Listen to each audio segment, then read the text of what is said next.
Okay, we're going to get back to preparing your kids for the real world. We're going to have one more installment of this next Sunday, and then, Lord willing, we're going to be done somebody's clapping their hands. Can you imagine? We're going to be done for a long time, probably. So so we're still looking at intellectual development, and I'm really getting into some of the practical stuff at this point. So this sermon and next sermon are going to be much more practical stuff, just me giving you my observations and things and some recommendations that I've learned from other people over the years. But I'm not going to have a ton of Bible scripture in these sections, but I will have some. So we're going to look at intellectual development today, a little bit next Sunday, and then we'll get into social development next Sunday, and then I'm going to end it with learning when it's time to kick your kids out of the house and get rid of them. So that's another important part of parenting as well, because some of them like to stick around forever. So you got to take them up to the edge of the nest and give them the boot sometimes. So hint, hint, wink, wink, right, Chris? But, yeah. Anyway. So if you have an outline, we're down to page 29, down at the very bottom, talking about how a child's education should start very young. And if you look at Isaiah 28 and verse 9, this is not specifically referring to child's education, but just the principle that you can start instructing and teaching when you wean a child. That's when the Lord says that he can teach his doctrine, when somebody's weaned from the milk and drawn from the breast. In Isaiah 28 and verse 9, it says, "Whom shall he teach knowledge, and whom shall he make to understand doctrine? Them that are weaned from the milk and drawn from the breasts." So this is more of a spiritual thing, where Paul says, he tells the Hebrews that they weren't ready for strong meat. They should be ready for it. He tells the Corinthians the same thing, but they were still in need of milk. And the way in which when somebody's ready to be taught is whenever they've been weaned off the milk, they've learned the very basics, and then you can go on unto perfection and teach more difficult things. But anyway, the point that I wanted to get just from that verse is that you can start instructing people very early. When a child is weaned, he's, a couple of years, a year or two, something like that. He's not very old. So the things of God should be among a child's first concepts and first words. And that could even start before birth, really. Because you could start teaching your children, I'll get to this point in just a second, if you are reading the Bible out loud as a family or out loud personally, children hear things in the womb, and I've been told they can even respond to things that they hear in the womb. And so I think it would be a good idea, not that they're going to understand per se, of course, but they are going to be accustomed anyway to hearing Bible read, to hearing God's words from the very time before they're even born. If you think about it, children learn three ways. They learn, first of all, by imitation. They see you do things, and they imitate what you do, and then they hear you speak words, and then they start to learn those words, and they pick up those words. And it's fascinating how God has designed the human brain. It certainly seems to have been designed to learn languages and to have that ability innately. Because little kids, when they're 1, 2 years old, they learn a language, one of the most complex things on the planet, and they learn the whole thing without any instruction. Nobody's sitting down and teaching them anything. They just learn it by hearing it. And that's fascinating. Because how many kids do you know that just learn calculus or physics just by standing around hearing people talk about, derivatives and integrals or something? Nobody learns calculus that way. Nobody learns science that way. Nobody learns hardly anything that way. But language, one of the most complex things ever, children just learn because it's almost like God has pre-made their brains to be able to do that, to be able to assimilate information without even having been taught it, just simply by hearing it. So they first of all learn by imitation, then they learn orally. So once they have some reason, then you can talk to them and use the language that they've picked up on their own, and then you can teach them things orally, and then they finally learn by reading, right? And that's the order in which children learn. So that being the case, it's really important to teach your kids how to read, and I'll get to that in just a moment. But back to the imitation thing, you want to be careful what you say around them, because they're going to pick up everything, right? They're like little sponges, and they're going to learn everything that you say or do, both good and bad. And as I don't need to tell any parent in here, kids pick up and learn more than you think, don't they? And even people that aren't parents, like me. How many times, I'm sure every one of us has heard a little kid say something and we think, how did he learn that? How did he figure that out? And it's just, sometimes we're just amazed at what they learn. Well, they picked it up from somebody. And then on the other hand, you see a parent who is red in the face and ashamed whenever their kid said some horrible thing, and they think, where did he learn that from? I can tell you where he learned it from you at home. That's where he learned it from, and you're embarrassed now. So you want to be careful what you say and do around them. Or he learned it from somebody at school and you haven't been paying attention and correcting things that he's been learning, one of the two. So your example and your godly living and religion will teach them far more than your words will. Teaching and instructing is good, but the example, as I know I've mentioned this numerous times in this series, the example is the most important thing. So parents should take a direct part in their child's education. And this goes, it doesn't matter what method of education you choose, it's still the parent's responsibility and duty to take a direct part in that. Of course, this would first of all include teaching them the scriptures. This is definitely the parent's duty, and this is nobody else's duty. You can delegate, I just thought of this, you can delegate their secular education to another institution or to another person. But as a parent, you cannot delegate their learning the scriptures to somebody else. Now they learn it in church, they learn it from the pastor, and they should, but you also ought to be teaching them at home, and you can't say, well, I'll just give them to the Sunday school teacher, or I'll give them to somebody else so they can learn spiritual things. That is your responsibility. Ephesians 6:4 tells us that, which we'll get to in just a minute. But like I said, this should begin at birth or even before by reading the scriptures together as a family with your children. And if the only exposure to the Bible that your kids get is in church, then you have failed in your parenting responsibility to train up your children. You've failed in your duty before God, because if the only time they hear the Bible read is for this hour or so where they hear it in church, you have failed, because they are not going to learn what they need to know just from 1 hour a week here in church, right? They need to hear it daily. It would be like if we had a potluck after lunch every Sunday after church, and you thought, well, as long as I take my kid to church and feed him once a week, he'll be okay, right? And I don't have to feed him throughout the week, right? Of course, nobody would think that, right? Jesus said, man shall not live by bread alone, but by every word that proceedeth out of the mouth of God shall man live. So you wouldn't only feed your kid once a week, so you certainly don't want to feed him spiritually only once a week. Now, taking a direct part in your children's education should include teaching them by your example, as I've said. And bear in mind, you will teach by example. Just make sure it's a good one, right? Every single person, no matter how good or how bad the parent is, they all teach their children. Even if they never tell them anything, their example is teaching their children something. So you want to make sure that the example is a good one. And I'll tell you another frightening thing. I was thinking about this morning. You have back there in the Old Testament where God says that he would repay judgment for the sins of the fathers to the third and fourth generation. Now, if you understand, in the other places in the Bible that the Lord says, every man is going to die for his own sin. The child's not going to die for the father's sins, right? So God is not saying back there in the Old Testament that if the father commits adultery, all the children are going to be killed, right? Obviously not. But think about this. What if the father is a philanderer? He's running around on the children's mother or something.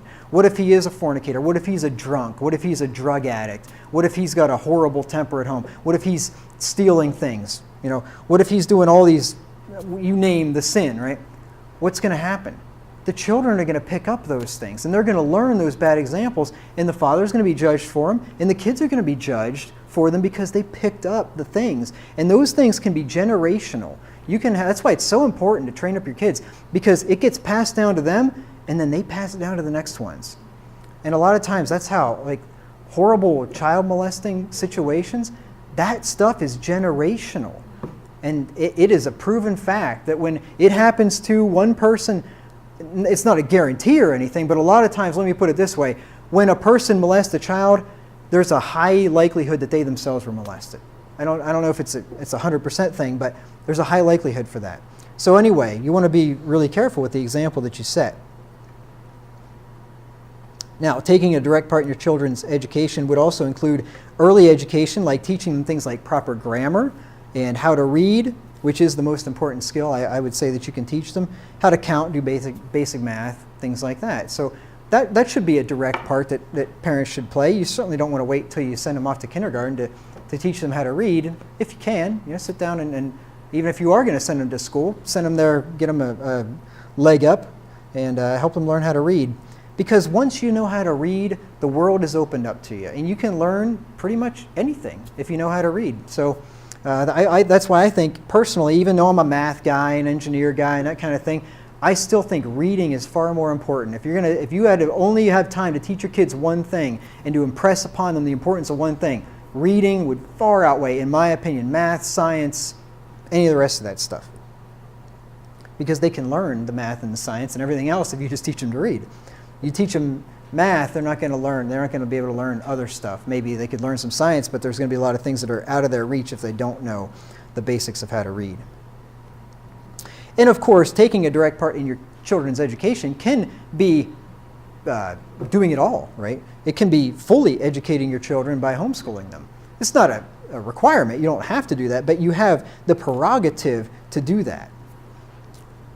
So I want to talk now about formal education, and I'm speaking of mainly elementary and high school. I'll get to the college thing next Sunday, Lord willing, but I want to talk about the children's formal education, basically from K through 12. As I mentioned the other day, you have, as parents, been given the right to homeschool your children and to provide for their entire education if you so choose. If you look in Ephesians 6 and verse 4, I'll just go back to this verse and show you right here this is your verse. If you choose to homeschool and anybody ever gives you any grief about it, right here you can just take them to this one verse and you can say, here it is, this is God giving me the authority to educate my children.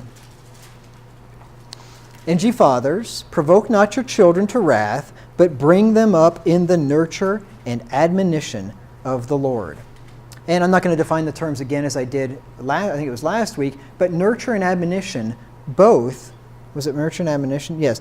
Both of those things include education, right? And to train, also, train up a child in the way you should go. That also is defined by education. So this is an authority given to you right here by God that if you want to, you don't have to send your kids anywhere else. You can choose to send them somewhere else, and that's also your prerogative, and I'll get into that. And it's not unbiblical to send your kid to another school to be educated. There's nothing wrong with that, per se. It depends. I mean, there could be such a school that was such a bad situation that you might not want to do it, right? But sending them to another school there's nothing wrong with that, necessarily. Now, this can include, of course, homeschooling, and I'm going to get into homeschooling here in just a minute. Depending on your situation, though, which would include your finances, your ability, you basically have three choices, I think. Maybe there's more, but I'm aware of three of educating your kids. You could homeschool them, you could send them to a private school, or you could send them to a government school, to public education. You could do any one of those three things. And I'm going to talk about all three of those things and show you some of the pros and cons of them. So let's first of all look at homeschooling. Now, just as a disclaimer, homeschooling may not be for everybody. And it's a lot of work, it's very difficult. Obviously, if you're a single parent, it's nigh unto impossible. I guess maybe there are people that somehow do it when your kids are a little older or something. I've heard of people that do it, but it would be pretty difficult, I would think. So there are definitely situations where it would be very difficult to do. So I am going to be advocating for homeschooling, and it was my personal thing where I personally think it's probably the best for your kids, but I am not in any way saying that you have to homeschool or that you're wrong for not homeschooling. So please don't misunderstand me. It may not be for everybody. Now, some advantages to it. It's a good way to limit the indoctrination your children will receive in public or private schools, for that matter, because they are going to be indoctrinated. Those facilities, especially public schools, they exist, I'm convinced, for one main reason, and that is to train up your children in the way that the state wants them to go, not in the way that God wants them to go. There is a reason why the state provides free education, right? Why does the state provide anything for free, right? Are they just benevolent, wise public servants and they have our best interests at heart? No, they have a reason. Why do they provide free welfare to people? Well, they want votes, right? Why, or they want people to depend on the government, right? Why do they provide any number of free things that they do, right? They want to have control over you. That's why they do it. So just keep that in mind. Homeschooling is also a good way to limit the amount of sinful garbage your children will be taught in school or pick up from their friends. So there's not only the indoctrination thing where they're going to learn that the government is the solution to all problems and so on. They don't need a God and there is no God and evolution explains how we got here. They're going to learn that kind of stuff. But they're also just going to learn a lot of sinful, horrible things, bad habits and just outright immoral things. And I'll get into some of those a little bit later. So this is a good way to limit that. Because if you send your kids 7 or 8 hours or however long it is, 5 days a week to a place to be barraged by teachers that are telling them lies and promoting all this gender equality and transgender stuff and pro-sodomy, pro-gay marriage, pro-abortion, all the horrible things that we all hate, right?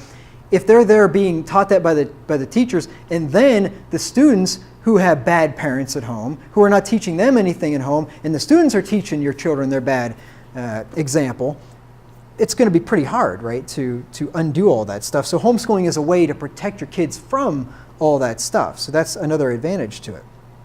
Now, some people would say, but I don't want to shelter my kids. I don't think it's a good idea to shelter my kids and so that they don't know what the real world's like. Well, let me tell you what. It's a good idea to shelter your young children. The older they get, the less sheltering they need. But when your children are young, they need sheltered.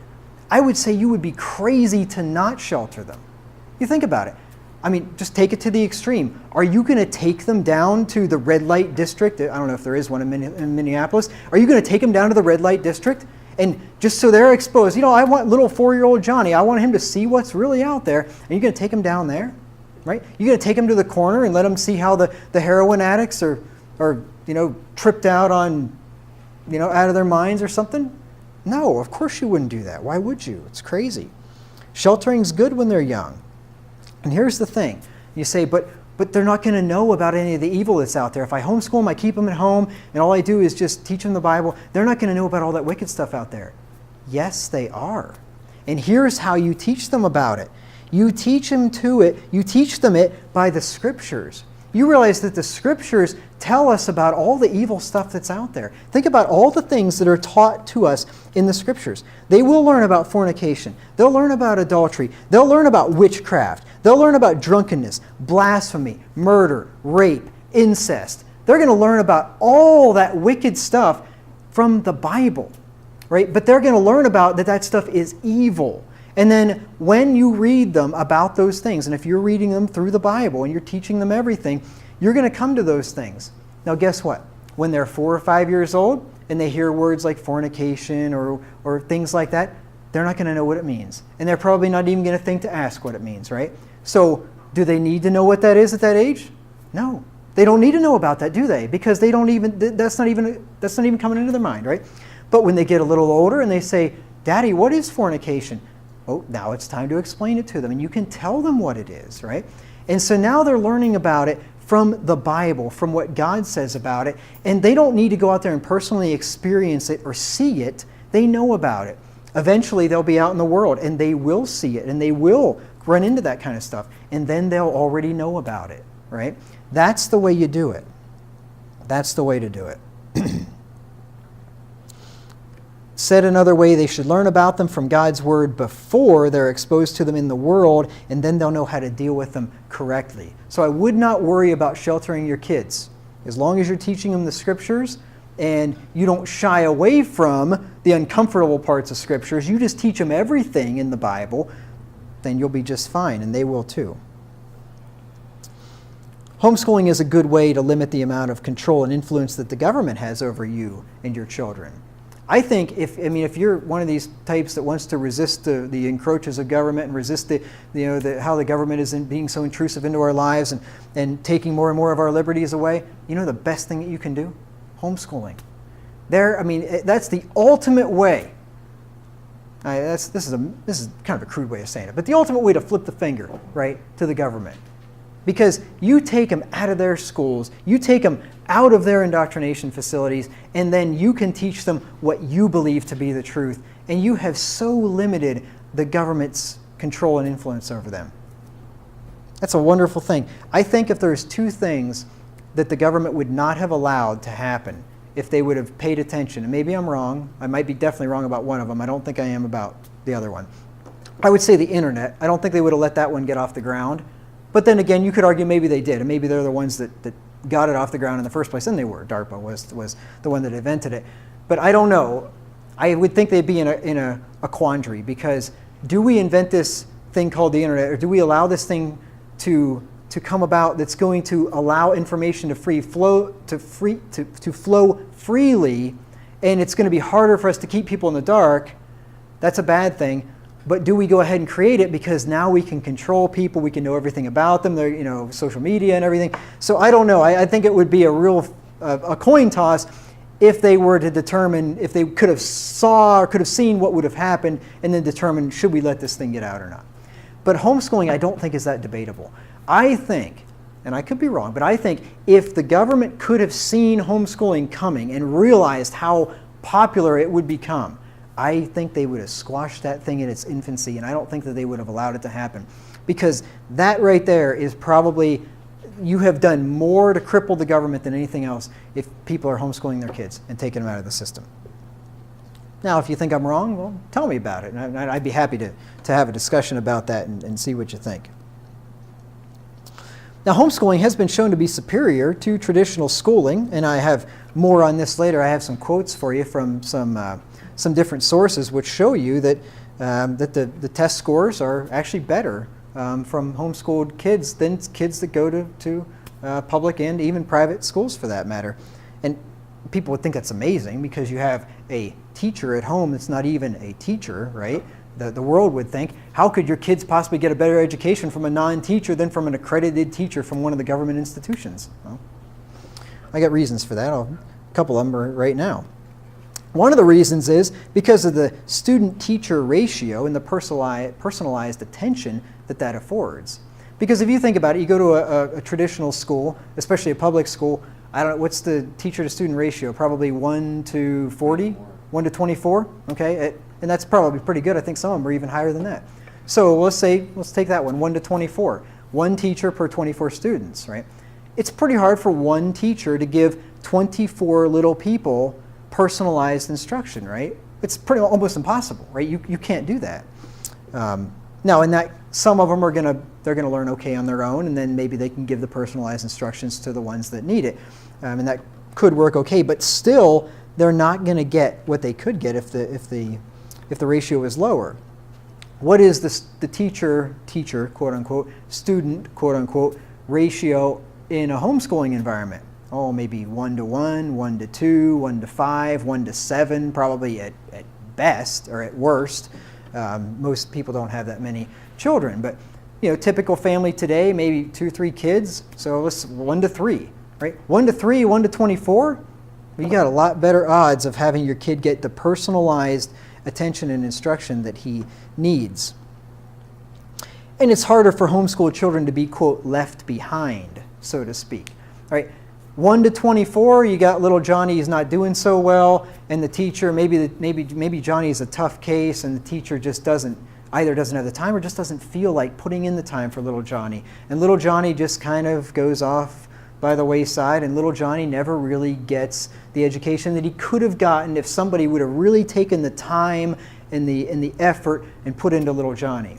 But if little Johnny is in his mom's homeschool program and there's only 2 other students, guess what? Little Johnny's going to get the attention that little Johnny needs. And his mother is going to know what little Johnny needs because she spent 5, 6, 10 years, whatever, with little Johnny, and she knows how little Johnny learns, and she's going to be able to give him a lot better education than a teacher could ever do.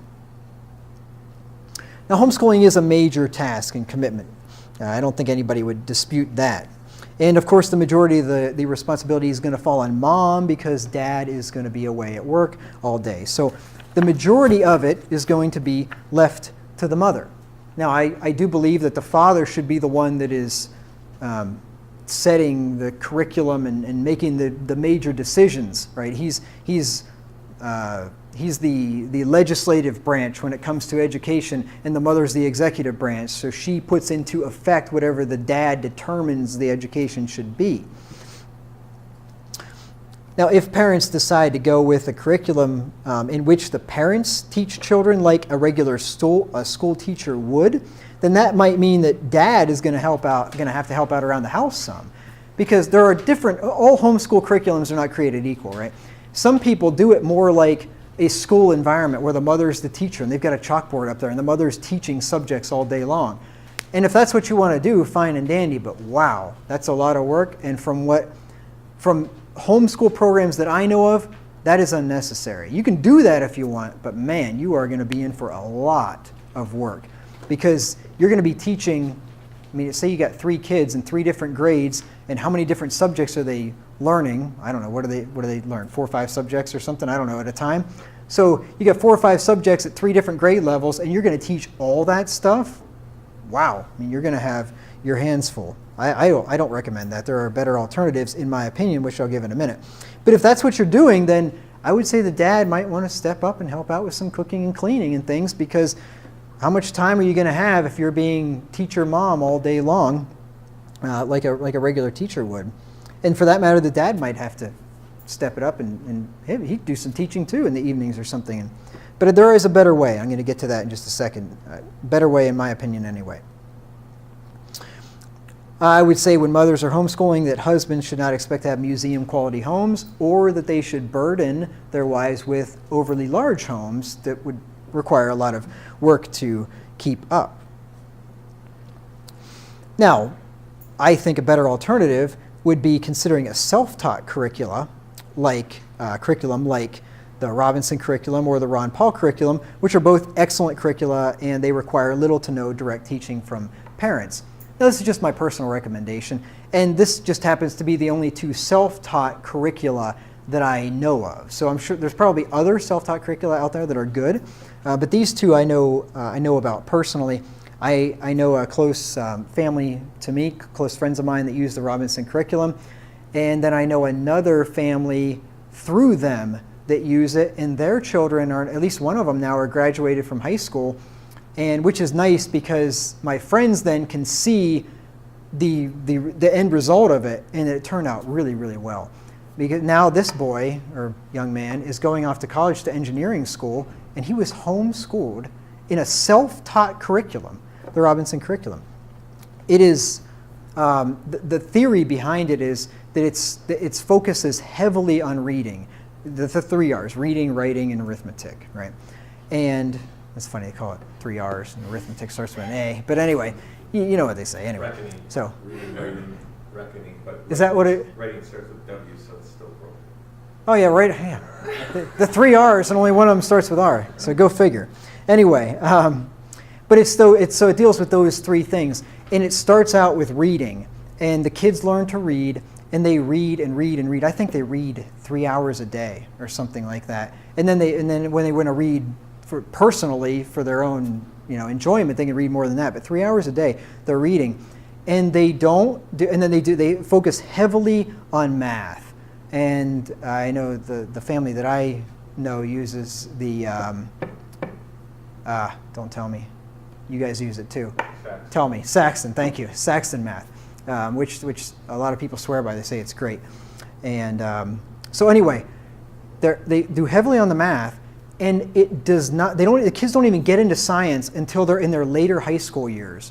Now that goes against conventional wisdom. Conventional wisdom is, you got to get them exposed to this science really early in elementary school and early high school.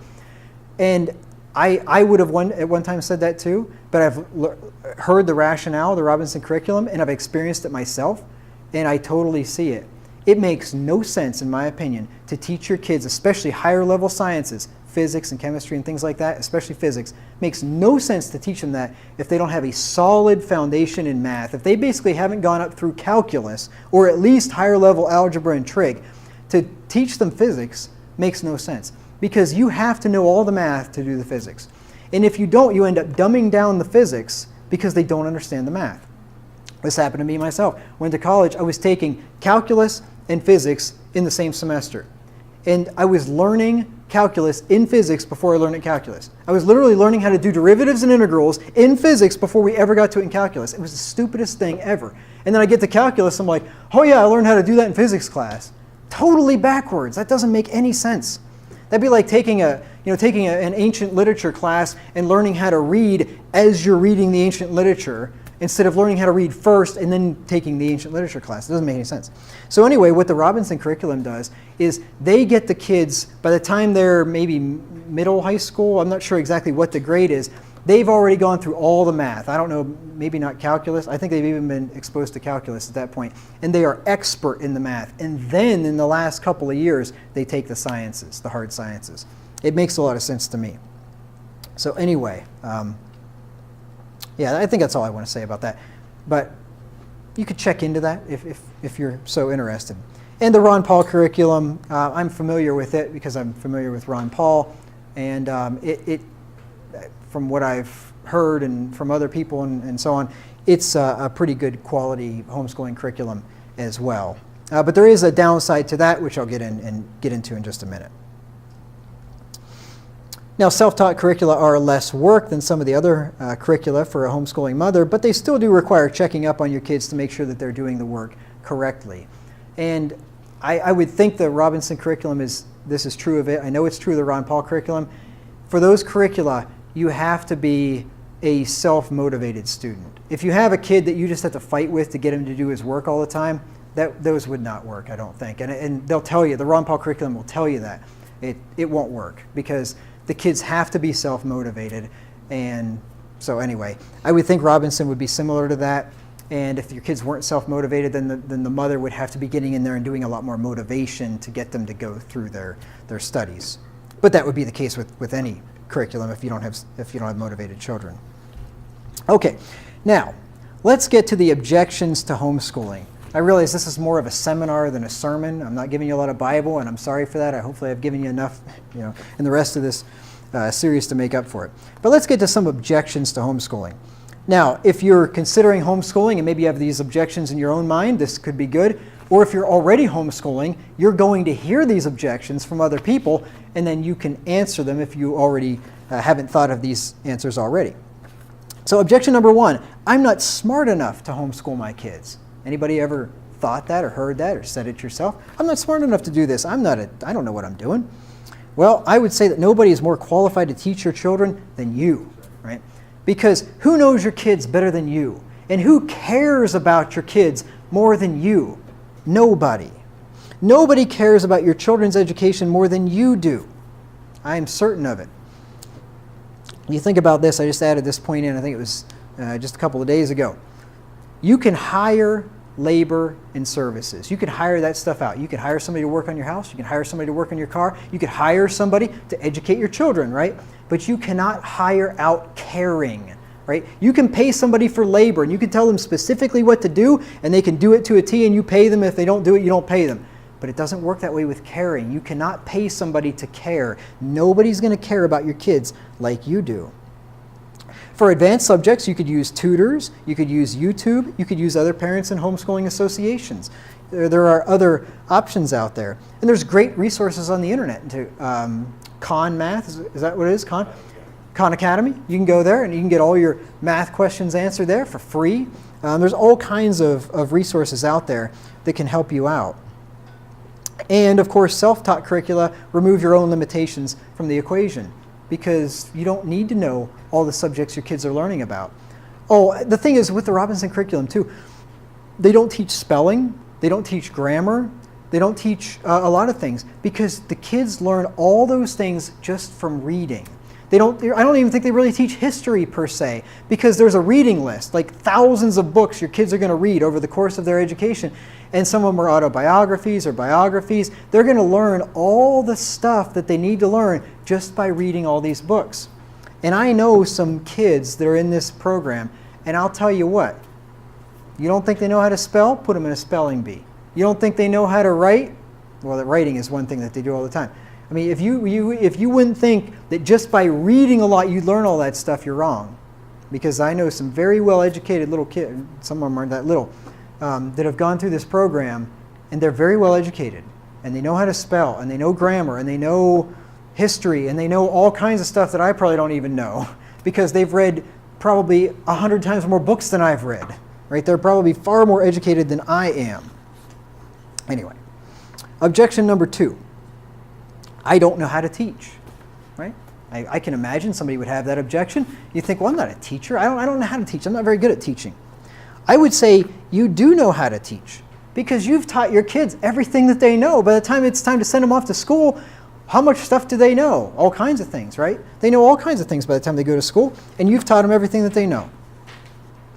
There are, once again, the self-taught curricula. You can go that route.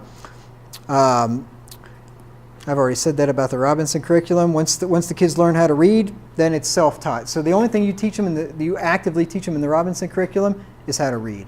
Once they learn how to read, they teach themselves everything else. You can help them out once in a while, but for the most part, they learn themselves.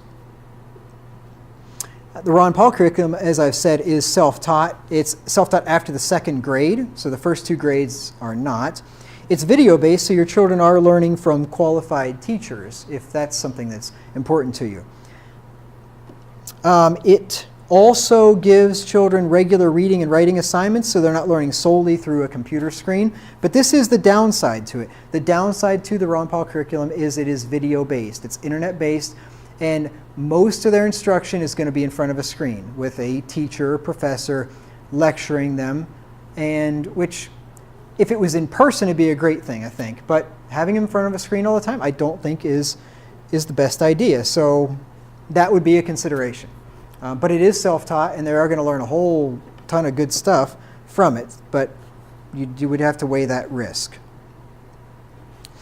As I've taught before, that being in front of a screen a lot can be harmful for children, especially kids in the 3rd grade or 4th grade. I'm not sure that I would think that was a good idea. Maybe once they get older, maybe once they get to high school, that would be a great curriculum. I don't know, but it'd be something you could look into for yourself if you're interested.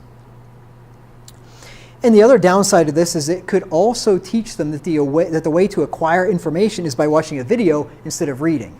I mean, if they've gone 10, 12 years through a program that the way that I learn is sitting in front of a computer screen, then that's going to be their go-to way to learn something, probably.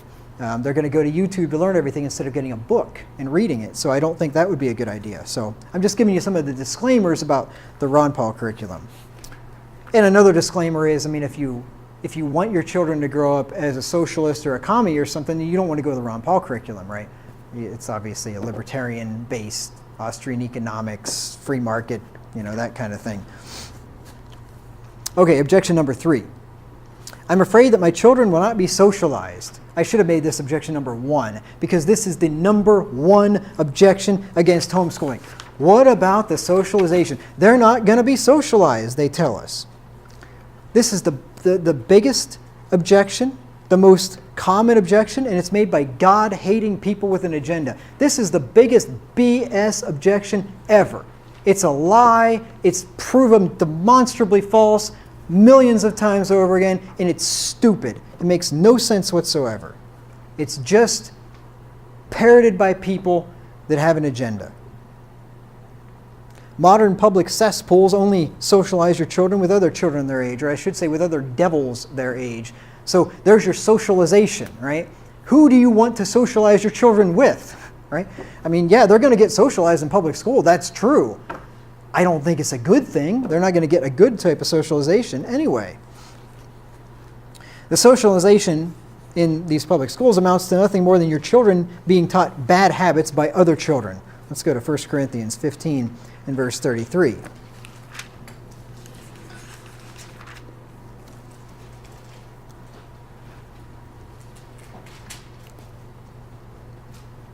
First Corinthians 15:33.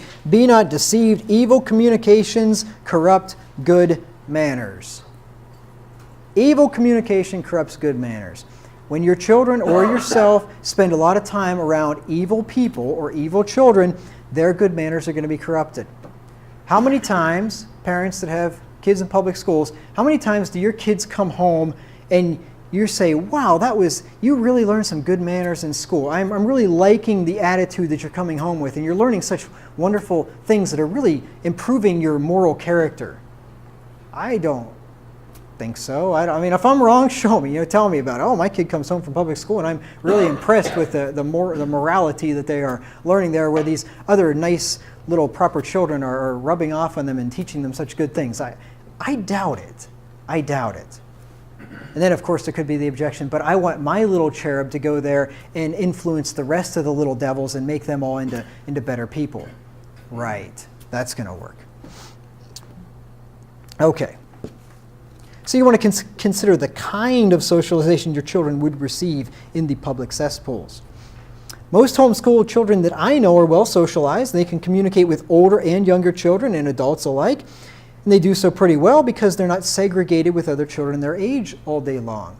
Look, I know no less than a dozen homeschool families, and probably more. I was just thinking about this morning, just counting on my fingers, and I can think of at least a dozen homeschool families I know.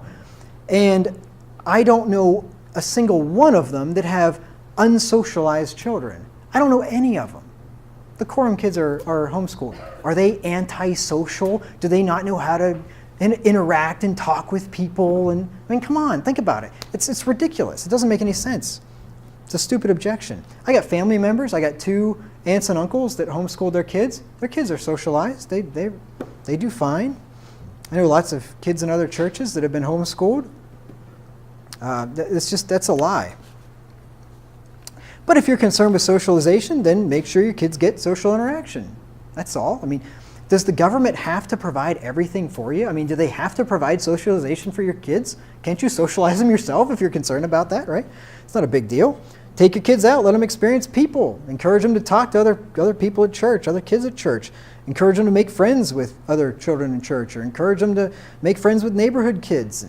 And I think kids do need pushed out of their comfort zones. I remember when I was a kid, my mom, I wanted to call up the neighbor, which was a distant cousin of ours, and I wanted to see if I could hang out with my cousin, my friend. And my mom made me get on the phone. I don't know how old I was. I was probably maybe 6, 8, 10 years old. I don't remember exactly how old I was, but anyway, I was a younger kid, and she made me get on the phone and call down to the neighbor and ask if I could play with my neighbor friend. And I didn't want to do it, and it's uncomfortable and everything, but she made me get out of my comfort zone. And I think that is important to do for your kids. I'm glad my mom did that for me. Okay, objection number 4. I'm afraid that my children will not receive as good of an education as their public school peers. Right?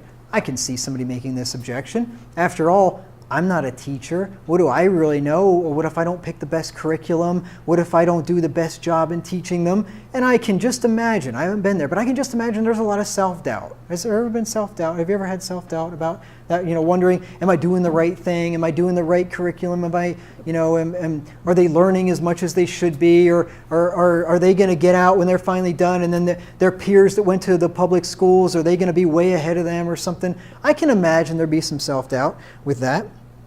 But you know what? I think that self-doubt, it's good. I think it's humble to think like that. But I think it's unfounded. Our nation was built by people who were homeschooled. Did you realize that? Our nation was built by people that were homeschooled. I'm going to give you a couple of quotes here. The first one is from The History of Homeschooling in America. It's from www.sharefaith.com. It says, the effectiveness of homeschooling was not in question during the 18th and 19th centuries, so 17 and 1800s. Some of the most well-known writers and inventors were homeschooled. Thomas Edison, who attended only 3 months of elementary school, was taught by his mother. Anybody think Thomas Edison was a dummy, didn't know anything? He invented the light bulb, right? That was Edison, right? Yeah, okay, good. See, I know a little bit of history. Even though I went to public school, I do know a little bit of history. Thomas Edison, yeah, he was only 3 months in an elementary school. I doubt he learned how to make the light bulb in that 3 months. I bet you some of the things his mother taught him may have instilled in him an inquisitive mind to go out there and learn other things. Other famous homeschoolers include a guy named Benjamin Franklin. Anybody ever heard of him? Homeschooled. John Wesley. Anybody ever heard of him? He's the guy that founded Methodism, the Methodist Church. Not a stupid man. Bad doctrine, but not a stupid man, obviously. Beatrice Potter, I must admit, I don't know who she is. Does anybody know who?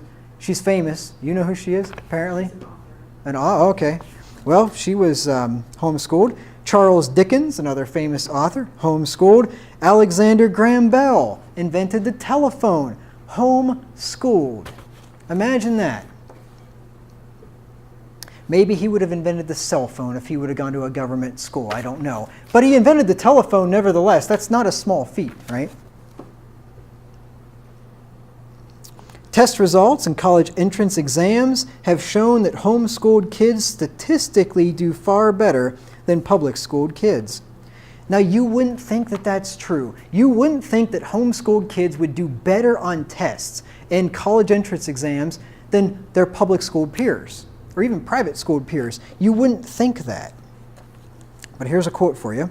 This is from an article called "Do Homeschool Kids Really Rate Better on Standardized Tests?" This is from wehavekids.com.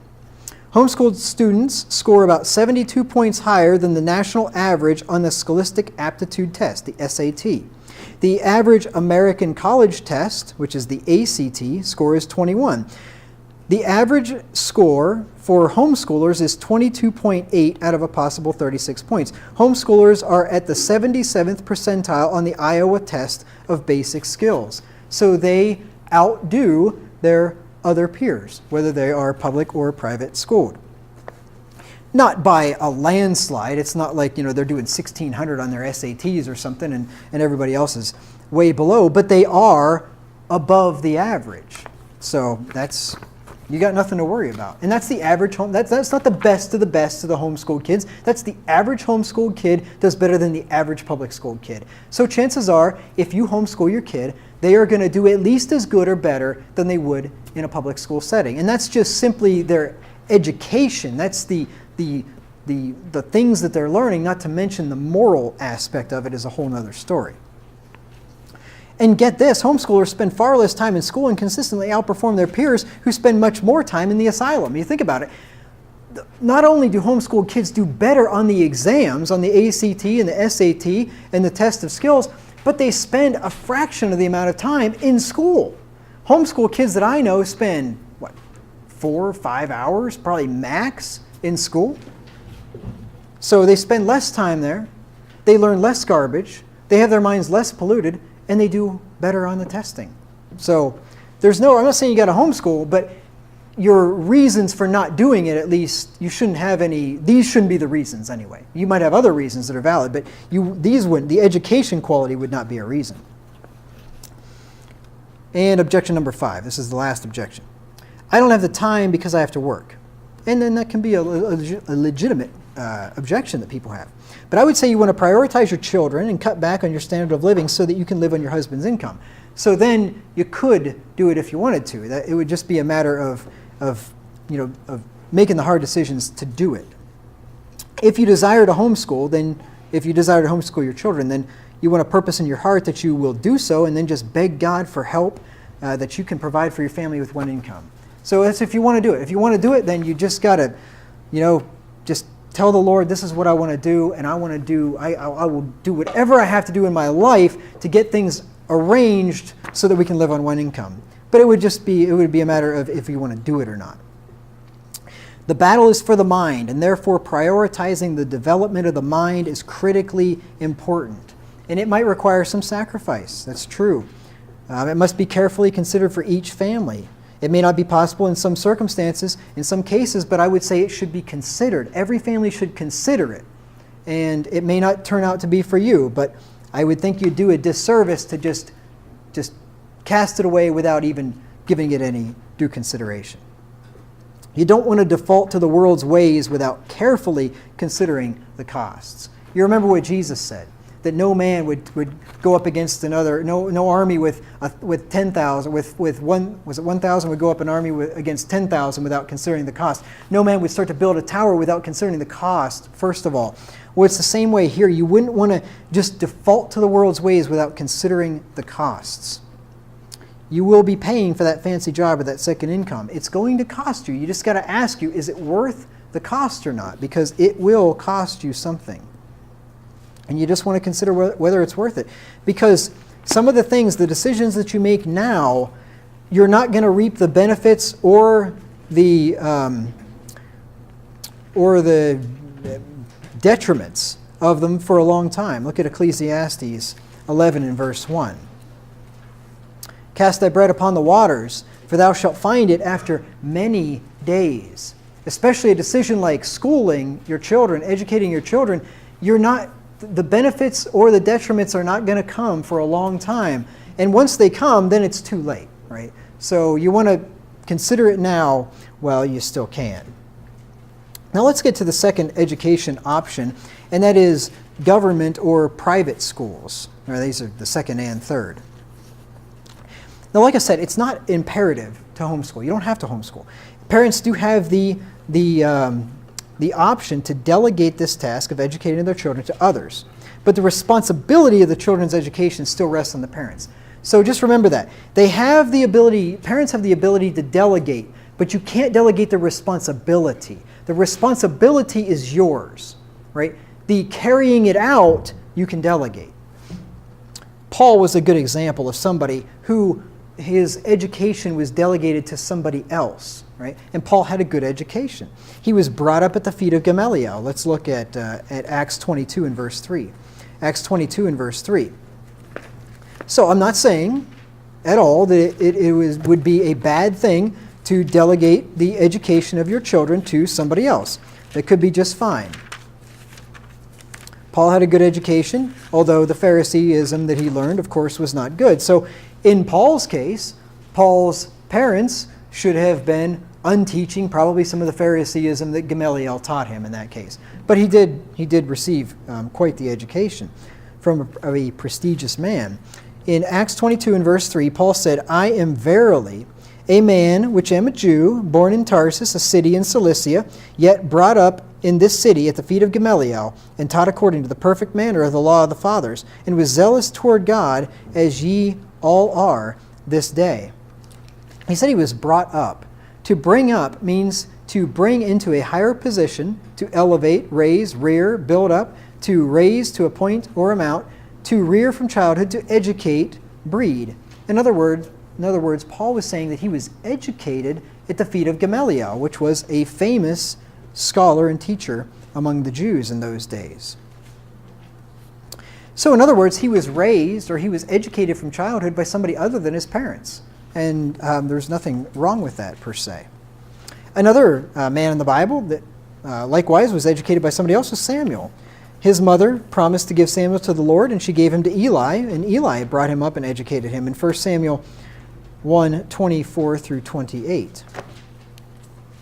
1 Samuel 1:24 through 28. This is speaking of Hannah, Samuel's mother. And when she had weaned him, she took him up with her, with 3 bullocks and 1 ephah of flour, and a bottle of wine, and brought him unto the house of the Lord in Shiloh, and the child was young. And they slew a bullock, and brought the child to Eli, and she said, O my Lord, as thy soul liveth, my Lord, I am the woman that stood there, that stood by thee here, praying unto the Lord.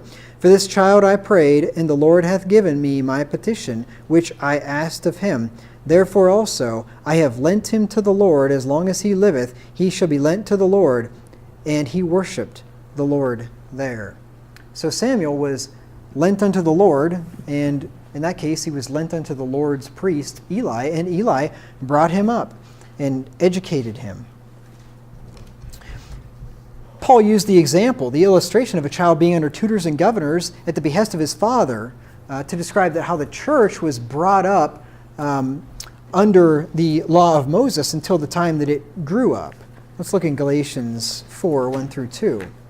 So Paul uses the example of the law to show, or he uses the example of a child educated by somebody else to show how God's people were brought up under the law until they came to full age. Galatians 4 and verses 1 through 2. Galatians 4, 1 through 2. Now I say that the heir, as long as he is a child, differeth nothing from a servant, though he be Lord of all, but is under tutors and governors until the time appointed of the father.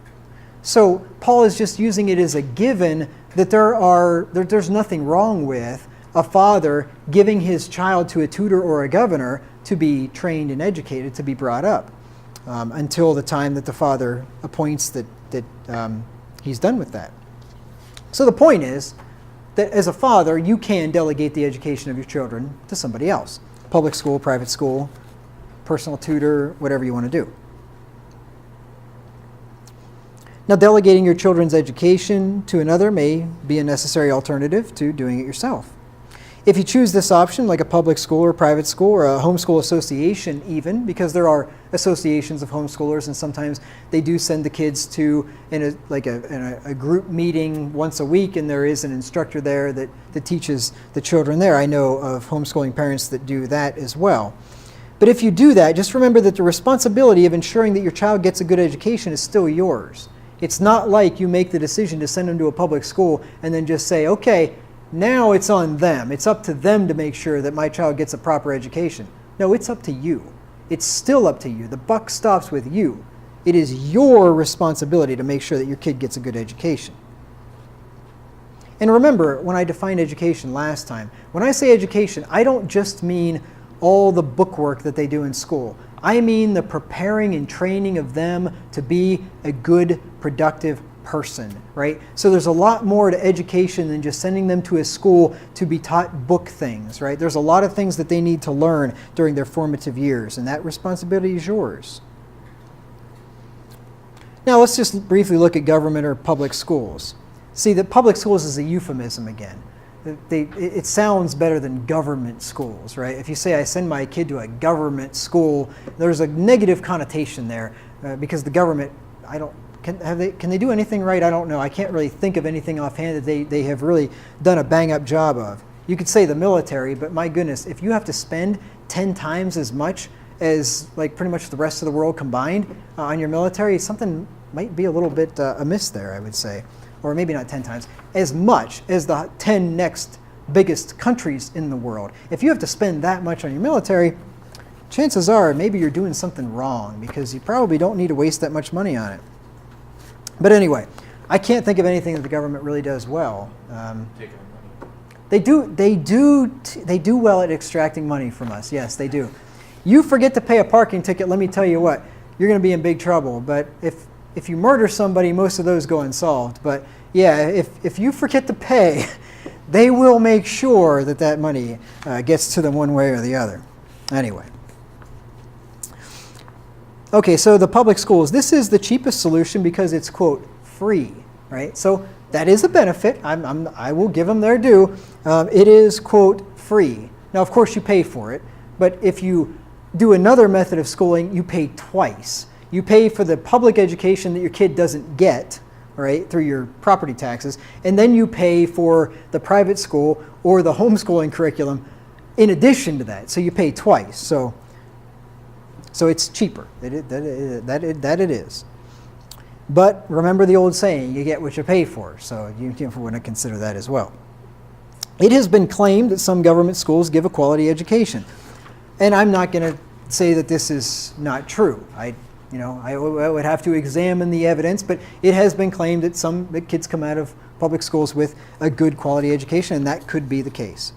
But even if it is true, you just want to be aware that they're going to be indoctrinated with a plethora of propaganda and lies. Even if they come out with really good math skills, really good science skills, really good reading comprehension, they've got a good intellectual education. Just know that they've been taught a whole bunch of junk too that you're going to have to make sure and unteach.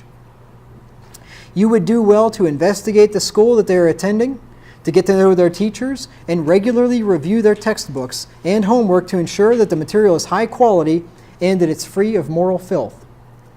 I would say if your kids are going to a school, public or private, as a parent, you should know their teachers, all of their teachers, how many ever that they have based on whatever grade they're in. Because you think about it, you are giving your child to this teacher for when they're young, they're only with one teacher. So they're giving your child to one teacher to be there influenced by that person by what, 7 hours a day? That teacher has more time to influence your child than you do. Think about that. So you should know your teacher, your students' teachers. I would highly, highly recommend that. Know what kind of a person that is and know what kind of stuff that your child is going to be exposed to. Especially nowadays, because people are just crazier and crazier. It's not like the old days where you send them to school, probably even when I went to school, and most of the teachers, it was a small town, and they're mostly probably just decent folks, right?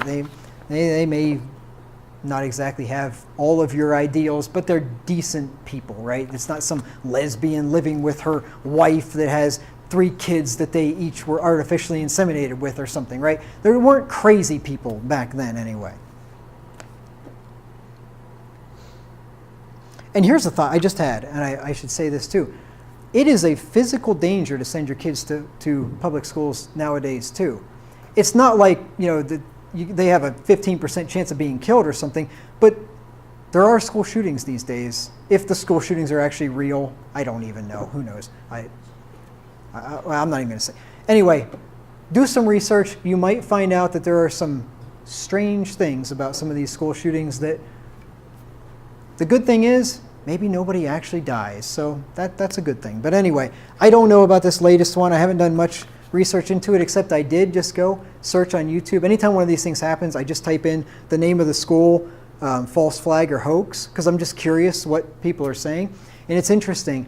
Whenever you just pay attention to the initial news reports, and you can find it, just go out on YouTube, although YouTube has now censored everything. And if you type in whatever the name of that place was, Parkway or whatever it was called down in Florida, if you type that in and you type in hoax or false flag, the first dozen videos are going to be CNN, Fox News, MSNBC, blah, blah, blah. It's going to be all the officially approved opinion.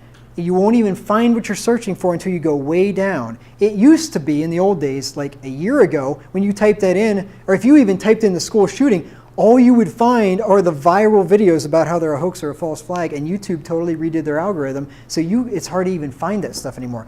But anyway, I watched a video of an interview with one of the students that was in the school, and she's saying that there was 2 or 3 shooters in that school.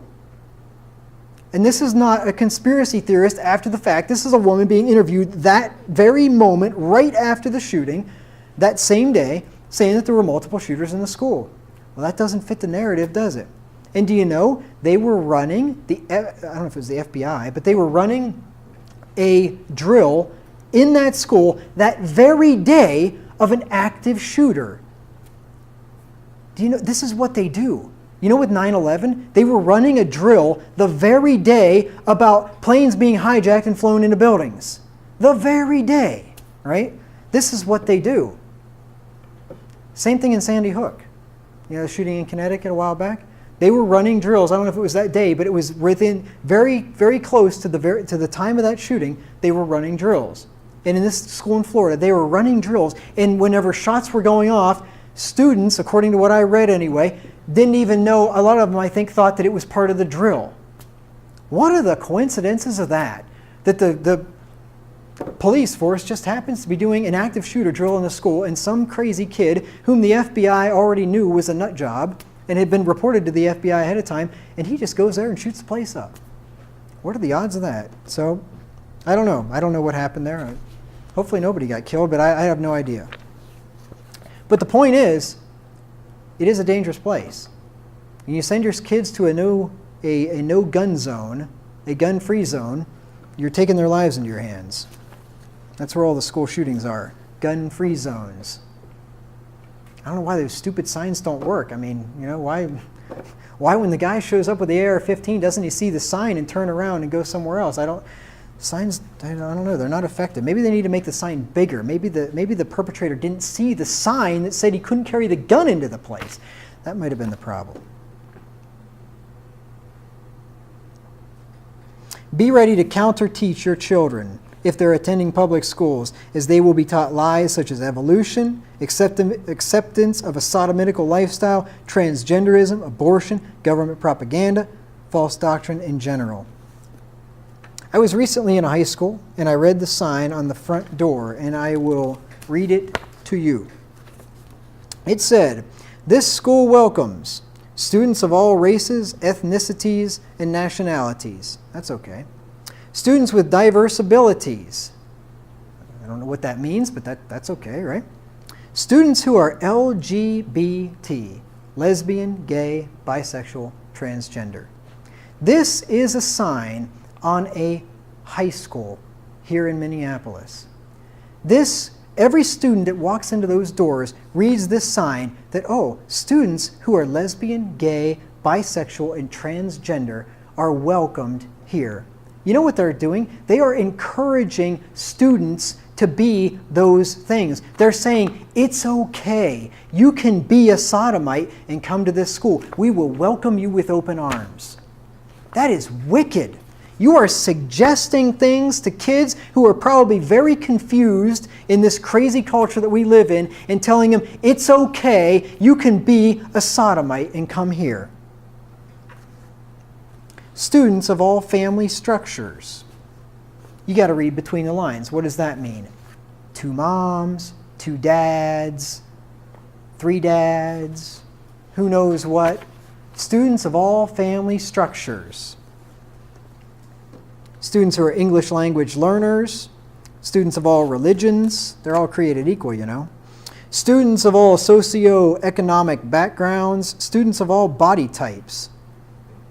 That's what they say. So, all body types, I don't know what that means. Big, small, I don't know what that means exactly and why that is even necessary to have on a sign in the front of the school. I mean, why even draw attention? Why draw a student's attention to their body type and make them realize that, oh, maybe there are people that don't like my body type. After all, if there's not something wrong with my body type, why is there a sign here telling me that it's okay, you can be this body type? You know, if you go and there's a sign there that says it's okay, you can be these things, you know what they're telling you? Well, there are certain people that don't think it's okay, so we want to put a sign here to tell you. You're drawing attention. I mean, it's stupid. It's counterproductive anyway, and it's wicked. If you entrust your child's education to a public school with no oversight on your part, and this is the key, with no oversight on your part, don't be surprised if they come out spiritually, morally, mentally, intellectually, socially, and emotionally damaged. Now, I'm not saying if you send your kid to a public school, they're going to come out that way. Get what I say. If you send them to a public school with no oversight on your part, don't be surprised if they come out damaged in one way or multiple ways. Then we have private schools. Now, private schools, it seems like a good idea, right? If you could afford it. That's one of the major problems. They're often run by Christian organizations. And that sounds good, right? I'd send my kid to a Christian school. But you know the problem with the Christian school, right? Is that the Christians that are running it probably don't believe the same way that you do, right? And so the kids are going to be taught, quote, Christian things that are not what you probably want them to be taught. A lot of times I know kids that went to a Christian school and they were made to memorize scripture. Great thing, right? You know what the problem was? New King James. So here are your poor kids. You're teaching the King James at home, and they've got to memorize the New King James at school, and then you somehow have to try to get them to rememorize the verse in the right version. But then if they quote in the King James, they probably aren't going to get checked off that they got the verse right. So that would be horrible. To me, I think I'd rather send them to a public school than if they had to memorize the New King James. I'd rather send them to a public school. That would just drive me up the wall, I think. But I don't know, maybe you weigh the options and the public school is just so bad, you just, make sure you make them memorize the same verses in the King James afterwards. I suppose you could do that too. But, so they will be Christian, and you won't probably have to worry about your child's mind being polluted with a bunch of moral filth like you would in the public cesspools. So at least moral filth, they're probably going to be good. There's not going to be a sign on the door that says LGBT welcome here or something. So that's good, right? That's good. But if they're religious schools, they're going to be indoctrinating your children with spiritual filth. And you're going to have to unteach that to your kids. So if the school is Arminian, your kids are going to be taught Arminianism. Or if it's Lutheran, they're going to be taught Lutheranism. Or if it's Catholic, they're going to be taught Catholicism. Or you name it, whatever. They're going to be taught something that you are not going to agree with. And then a big reason why probably most people don't go the private school route, even though they wish they could, is the money, right? It's very, very expensive and prohibitively expensive for most families. I was just blown away by the cost of private schools. Like $10,000 a year, or $5,000, or 28. Oh, 18. Oh, yeah. I mean, so thousands and thousands and thousands of dollars. I mean, if you can do it, fine. But boy, that's out of the range of most people, right? So that's what happens there. I mean, they're more expensive than college in a lot of cases, so. Anyway, it could be worth it. I mean, it just depends, I guess. If it's a good school and if you got the money, you got lots of, go ahead. I mean, it's not a bad option. It's just not possible for a lot of people. Now, one entity that you must be very careful delegating your child's education to is the TV, right? That's a lot of parents end up delegating the old TV to be their student's teacher, and that's not a good idea. The TV will teach your children much, but most of it will not be good. Let's consider Psalm 101 and verse 3. Psalm 101 and verse 3, this is why I chose this verse at the outset. Psalm 101 and verse 3.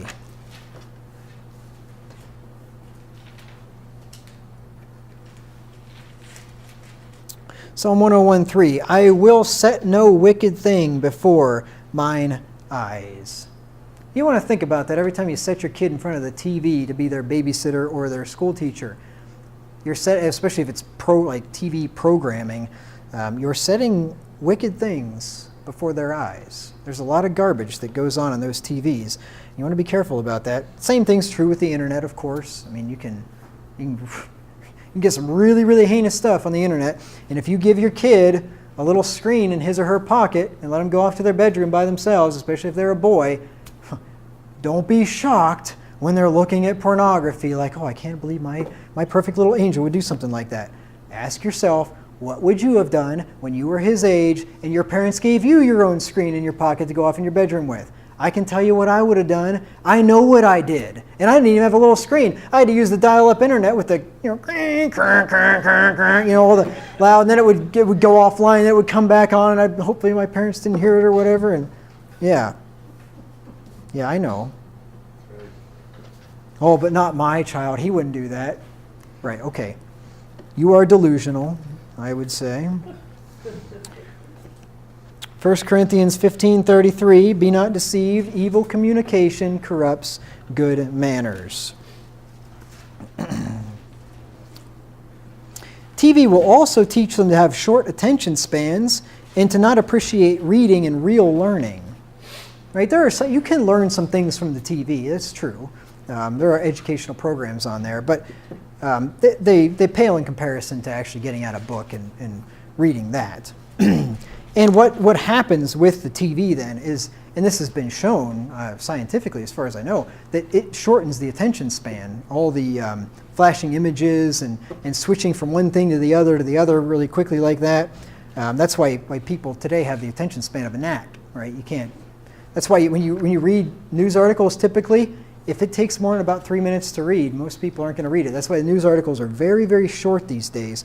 And now you're going to Twitter with, 140 characters or something to get your point across.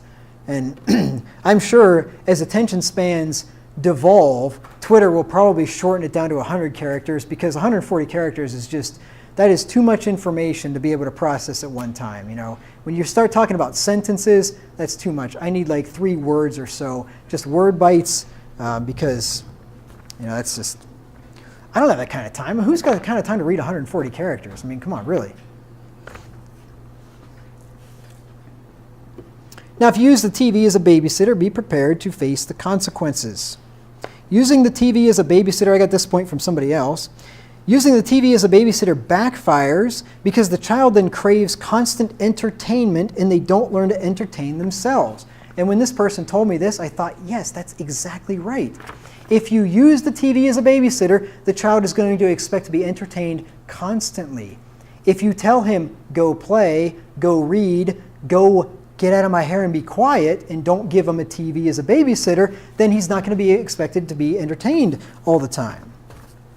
Consequently, then, they're in your hair or on your heels all the time, wanting you to provide amusement or attention for them. These are not my words, they're somebody else's words, which I thought were wise. Lots of TV will handicap you in educating your child because it will decrease their attention span and their interest in reading and books. I'm kind of surprised that kids nowadays want to read at all, because who wants to read when you got iPhones and iPads and all this, neat videos on the internet? Who wants to read anymore? I'm surprised anybody wants to do it.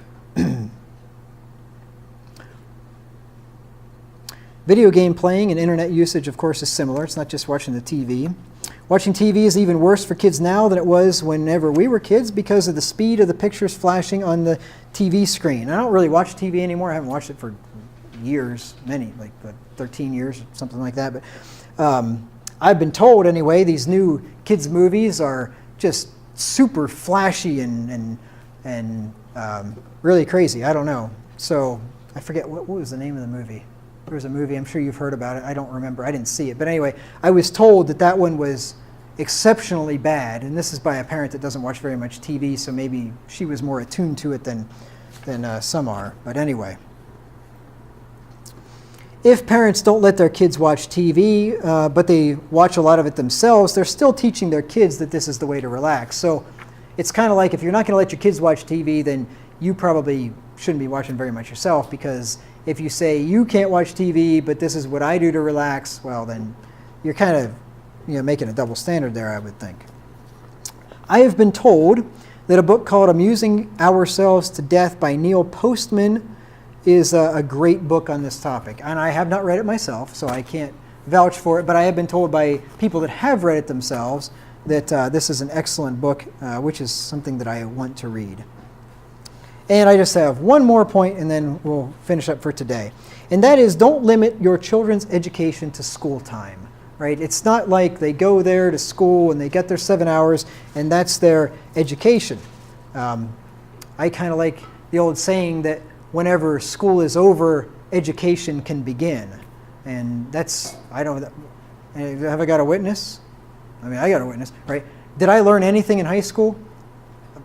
I don't know. I can't remember. Maybe I learned something. I'm sure I learned something. I don't know. But did I learn anything there that I wouldn't have learned just in life? I don't know. I can't think of much. But anyway, my real education started after I got out of school. That's whenever I really wanted to learn things and wanted to read books and wanted to look into things. And so anyway, don't let school time be the only time that they get education. You want to heed the principle of Deuteronomy 6:6-7. Deuteronomy 6:6-7. We looked at this before. I think it was last Sunday, and I will read it to you again because this is important. Deuteronomy 6:6-7 says, "And these words which I command thee this day shall be in thine house, and thou shalt teach them diligently unto thy children, and shalt talk of them when thou sittest in thine house, and when thou walkest by the way, and when thou liest down, and when thou risest up. And thou shalt bind them for a sign upon thine hand, and they shall be as frontlets between thine eyes. And thou shalt write them upon the posts of thy house and on thy gates." So the things of God were to be talked about all the time. When you get up, when you go to bed, when you're walking by the way, when you're sitting in the house. So you don't want education to just be limited to the time that they're in school. You can use situations in life to teach them. And that's a great way to teach your kids. Just whenever situations happen, make it a moment of education and use that as an opportunity to teach them whatever the situation was. You can point out things as you're driving and explain to them how they work or how they're done. Because remember what he said, by the way, when you teach them to your children, by the way. So when you're driving down the road and you see a farm or you see a tractor or a farmer, there's an educational opportunity. You can explain what farming is and how the farmer sows the seed at a certain time of year and how it grows and why it grows and how he harvests it and then what he does with it after he harvests it. And if you don't know, well then go figure it out. Go read about it and then you can teach your kids about it. Or construction. I'm fascinated by the invisible hand of the free market and how all these things are made. And whenever I drive down the road, I'm just looking at stuff and I just think, wow, this is amazing. Everything that I see here came out of the earth. You ever think about that? Drive through Minneapolis, all the buildings you see, everything you see. You know what? Some dude digged in the ground and dug things up and refined them and built all that stuff. Or else he chopped down trees, which came out of the earth. Everything comes out of the earth. It's really quite amazing. So when you see construction, there's a teaching opportunity if you know anything about that. Or advertising. You know, you see the billboards, and I hate looking at them too, but you know what? Your kids are going to see them. Use it as a teaching opportunity. Explain to them what advertising is, how it works, how effective it is, how you want to be careful that you're not deceived by it. There's all kinds of things that you can teach your kids just driving down the road, driving to church. That can be a schooling experience just driving to church. Or cars. Explain to them if you know how a car works, how a motor works, all kinds of things that you can teach your kids just as you're driving along. Teach your children to appreciate the wonder of the free market with its spontaneous order that produces all of the products that we use every day. It is fascinating. You can take just something as simple as a pencil. I would recommend that you read the little essay called I Pencil by I think it was Leonard Reed, I'm pretty sure wrote it. It's called I Pencil. You can find it for free on the internet. It's a short little thing. And he goes, this is a long time ago he wrote this, back whenever people still used the wooden graphite pencils. You remember those? You older people remember the old wooden pencils? Do they still have wooden pencils today? Yes. Right? They do, okay. Well, so anyway, a wooden pencil. You think, well, that's simple. Who doesn't know how a wooden pencil, I could probably make a wooden pencil in no time, right? It's a simple thing. I am here to tell you that there is not one single person on the face of this planet, all 7 billion people, there's not one single person on this planet that knows how to make a wooden pencil. I guarantee you. There is not one person that if you just sent him out into the woods could make a pencil. Because you know what it takes to make a pencil? It takes wood. You know what you got to do to get the wood? You need a chainsaw. You got to chop down the tree. And then you got to put it through a mill. Well, who makes the chainsaw? Well, you got to have metal. Where do you get the metal? You got to mine it out of the ground. How do you do that? Well, you got to have a machine that digs down into the ground, and then you got to have a truck to transport it. What's the truck need? Tires, gasoline. Where do you get the gasoline? You got to go dig down into the ground for the gasoline. You know how to mine out oil. You know how to mine out iron ore. You know how to refine that. You know how to make steel. Well, that's just to get the chainsaw to cut down the tree for the lumber. Then what about the graphite? Do you even know where graphite's found? Probably not. It's off somewhere, I don't know, some foreign country. I forget where it's found. You got to go mine out the graphite. What do you got to do for that? Same thing you got to do to make the chainsaw, right? All those processes. Then you got the rubber. You got to go find a rubber tree out there in the Amazon somewhere or something. You got to chop that thing down. You got to figure out how to refine that. Most of you couldn't even find a rubber tree, let alone even know what a rubber tree is, let alone make rubber out of it. Then you got to make the little metal cap on the end of the pencil. How you got to do that? You got to go mine some iron ore. How do you do that, right? None of you know how to do any of that. Nobody knows how to do any of that. There are people out there that know every little part of that process, right? There's somebody out there, but no one person knows any of it. And then you got to paint the pencil. You got to get the chemicals and the oils and whatever else that go into making the paint. And how do you get those? And on and on and on. There is not one person on this entire planet that knows how to make a pencil. And that's one of the simplest devices that any of us use. Nobody knows how to make a pencil. How does this happen? It happens because of the spontaneous order of the market, what Adam Smith called the invisible hand. I would encourage you to teach your children the wonder of the free market, because there is no way that some dude with a bullhorn could have determined 1,000 years ago, we're going to create this thing called a pencil, and you're going to do this, you're going to do that, you're going to do that. It would have never happened. A pencil would have never happened without the free market, without voluntary exchanges. And the guy out there that's in the Amazon chopping down the rubber tree, does he know that it's going for a pencil? Probably not. Is he ever going to see the pencil that's being made? No. The lumberjack that's cutting down the wood for the pencil, does he know he's cutting it down for the pencil? No. The guy that's mining the iron ore for the little metal end on the pencil? None of those people know. They don't know each other. They don't even know each other exists. They don't even know what they're doing, what the final product that they're making is. And all of these things get organized because of the price system. It's fascinating. It's absolutely fascinating. And if you're not fascinated by that, then we're just not fascinated by the same things, I guess, because that is just absolutely remarkable to me. So when I learned all that kind of stuff, going to Walmart is a totally new experience. You go there and you just look at all this stuff and you just think, this is a miracle. This is amazing. I go to the grocery store and literally I think, this is a miracle.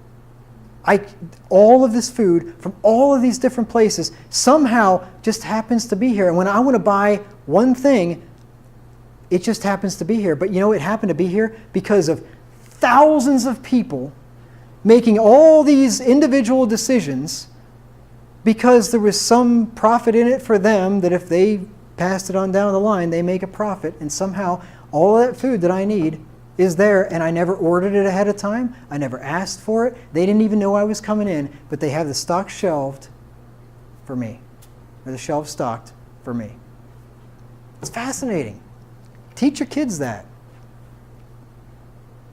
And teach them that the government or any organized body could have never produced any of that stuff without just letting people freely associate together and make all the things that we see today. So that's just one other way that you can educate your children. And next time, Lord willing, we will pick up and finish this study, Lord willing. Thank you for your kind and patient attention.